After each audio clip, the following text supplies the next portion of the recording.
I'm Holly Johnson. I'm reading today from the All the Good devotional book.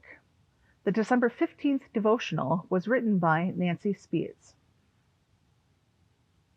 Religion that is pure and undefiled before God the Father is this: to care for orphans and widows in their distress, and to keep oneself unstained by the world. James 1, verse 27.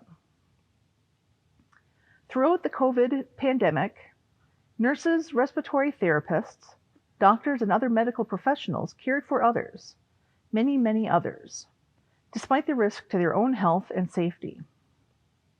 Donning head-to-toe personal protective equipment, PPE, usually reserved for the likes of tuberculosis and measles, they rushed in to assess patients, administer medicines, adjust vent settings, hold hands, and facilitate phone calls with families who weren't allowed to visit. Before returning to their own families, many of these care providers would change out of their scrubs in the garage and immediately shower for fear of exposing their families to this mysterious and vicious disease. Some even moved out of their homes for a period of time, all so that they could care for these most vulnerable patients without becoming contaminated themselves.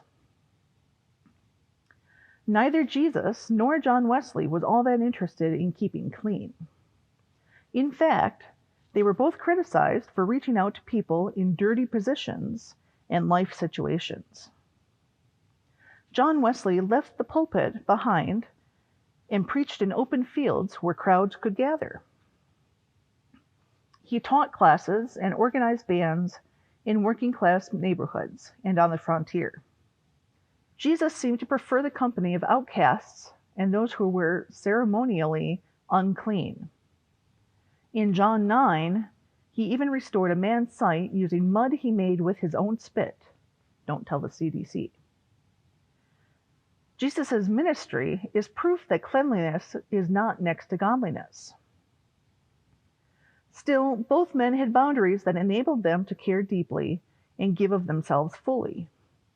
For John, this meant keeping himself in pristine physical health so he could meet the demands of his intense daily schedule and practicing the means of grace to nurture his soul. Jesus regularly took time away from the crowds, engaged in prayer, shared meals with his closest friends, studied scripture, and rested.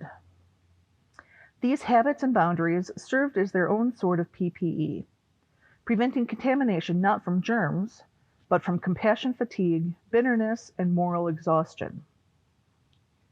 We hope now our healthcare providers are getting some well-deserved rest and restoration.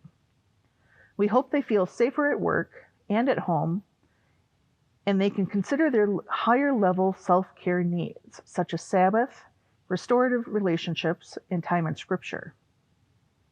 I'm sure they will still be getting their gloved hands dirty, as Jesus would encourage them to do, but perhaps the risk of contamination, literal and metaphorical, is lower, and there is space for them to consider what they need to do to take care of themselves in the midst of taking care of others.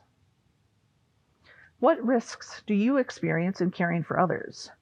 What can you do to proactively protect yourself from these exposures?